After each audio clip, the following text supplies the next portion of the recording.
प्रादेशिक जन समाचार में आप सभी दर्शकों का हार्दिक स्वागत है।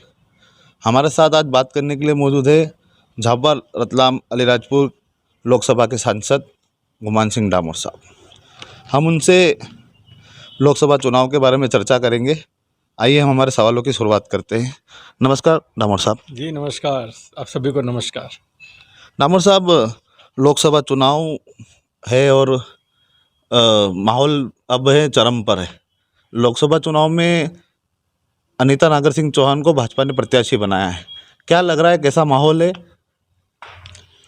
पूरे देश में मोदी जी की लहर चल रही है और घर घर और हर एक व्यक्ति के मन में मोदी जी हैं। तो इसलिए मोदी जी की लहर चरम सीमा पर है और मेरा ऐसा मानना है कि पूरे देश में जिस प्रकार से भारतीय जनता पार्टी का माहौल है, उसी प्रकार का माहौल हमारे लोकसभा क्षेत्र के रतलाम, झाबुआ और अलीराजपुर ज़िले में है। अब की बार 400 पार का जो नारा दिया है वो जनता ने दिया है और मुझे पूरा विश्वास है कि इस लोकसभा चुनाव में 400 पार होंगे और मोदी जी तीसरी बार भारी बहुमत से प्रधानमंत्री बनेंगे। डामोर साहब, आपने कांग्रेस के प्रत्याशी कांतिलाल भूरिया, उनके पुत्र विक्रांत भूरिया को विधानसभा में और उनको सांसद चुनाव में मात दी है। अब जो है वो कांतिलाल भूरिया जो है वन मंत्री नागर सिंह चौहान पर और उनके परिवार पर कई गंभीर आरोप लगा रहे हैं। चोर, डाकू जैसे कई शब्दों का उपयोग भी इस चुनाव में निरंतर वो कर रहे हैं। इस पर आप क्या कहना चाहेंगे? कांग्रेस पार्टी झूठ और फरेब के आधार पर बनी हुई पार्टी है और इस पार्टी के जितने भी पदाधिकारी हैं, ये सब पदाधिकारी झूठ और फरेब का सहारा लेते हैं। इनके द्वारा कभी भी साफ सुथरी राजनीति नहीं की गई।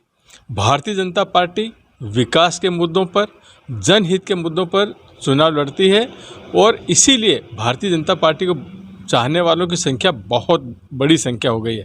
जैसा कि आप जानते हैं कि वर्तमान में पूरी दुनिया में सबसे बड़ी अगर कोई राजनीतिक दल है तो वो भारतीय जनता पार्टी है और सिर्फ भारतीय जनता पार्टी की लोकप्रियता से हमारे जो कांग्रेस के प्रत्याशी हैं श्रीमान कांतिलाल जी भूरिया, मैं ऐसा मानता हूं कि उन्होंने झूठ का सहारा लेना शुरू कर दिया है, फरेब का सहारा लेना शुरू कर दिया है और वो बिना पद के, जैसे पानी के बिना मछली छटपटाती है, उसी प्रकार से वो पद पाने के लिए छटपटा रहे हैं।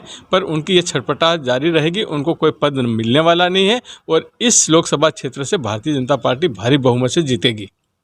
डामोर साहब, आपका टिकट कटने के बाद आप सक्रियता आपकी कम नज़र आ रही है, इस पे लोगों का सवाल है। तो ये सक्रियता जो है आपकी कम नज़र क्यों आ रही है? देखिए, हमारे यहाँ पर जब मैं झाबुआ में नहीं रहता था तब मुझे पार्टी ने बुला करके विधायक का टिकट दिया। पार्टी ने मुझे आगे चल करके लोकसभा का उम्मीदवार बनाया। तो मैं सबसे पहले तो पार्टी का आभार व्यक्त करता हूं और पार्टी के प्रति अपनी कृतज्ञता जाहिर करता हूं कि पार्टी ने मुझे इस लायक बनाया। जहां तक मेरे टिकट कटने का सवाल है तो टिकट कटा नहीं है। जैसा कि आप जानते हैं, आपने खुद बोला है कि हमारे यहाँ महिला उम्मीदवार बनी है।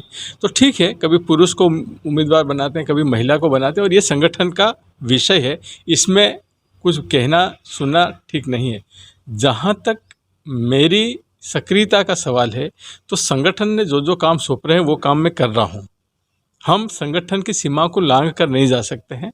दूसरा एक बड़ा कारण ये है कि 24 मार्च को मेरी माताजी को सीवियर हार्ट अटैक आया था और यहाँ का भारतीय जनता पार्टी के सभी कार्यकर्ता और यहाँ के सभी लोग जानते हैं कि मेरी माताजी इंदौर के मेदांता हॉस्पिटल में एडमिट रही थी।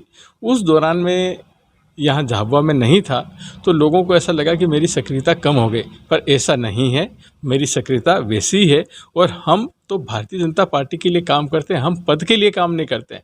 और मैं जिस प्रकार से प्रतिदिन मेरा भ्रमण होता था वैसा कि वैसा प्रतिदिन मेरा भ्रमण अब शुरू हो गया है। लास्ट एक अंतिम सवाल डामोर साहब, आपने पूर्व में कांतिलाल भूरिया को हराया, इस बार कांतिलाल भूरिया को कितने मतों से आप हराने जा रहे हैं, ऐसा कोई एक आंकड़ा? मैंने अभी आपको बताया कि अब की बार 400 पार, तो पूरे देश में एनडीए 400 से अधिक सीटें लाएगी और भारतीय जनता पार्टी की 370 से अधिक सीटें आएगी। ये हमारा लक्ष्य है और ये जनता ने ही लक्ष्य दिया और जनता ही पूरा करेगी। तो मुझे ऐसा विश्वास है कि हम भारी बहुमत से जीतेंगे और रिकॉर्ड मतों से जीतेंगे। क्योंकि कोई आंकड़ा बताना तो इसलिए ठीक नहीं है कि हम कैसे बता देंगे कितने मतों से जीतेंगे, पर एक रिकॉर्ड मत से हम चुनाव जीत रहे हैं। एक अंतिम सवाल था, पर एक सवाल और याद आ रहा है कि 25 तारीख को नामांकन रैली है कि कितनी संख्या का जो है लक्ष्य रखा गया है और कौन कौन बड़े नेता आने वाले हैं? देखिए, जो हमारी रैली है इसमें हमारे प्रदेश के वरिष्ठ नेता आएंगे, जिसमें से माननीय मुख्यमंत्री डॉक्टर मोहन जी यादव प्रमुख रूप से हैं। इसके साथ साथ हमारे बहुत अन्य वरिष्ठ नेता भी आएंगे और बड़ी संख्या में 10,000 से अधिक लोगों की लक्ष्य रखा है रैली में आने का। तो मित्रों, ये हमारे साथ थे सांसद गुमान सिंह डामोर साहब, जिन्होंने हमारे हर सवाल के जवाब दिए। इस इंटरव्यू पर अपनी राय आप कमेंट बॉक्स में दीजिएगा। धन्यवाद।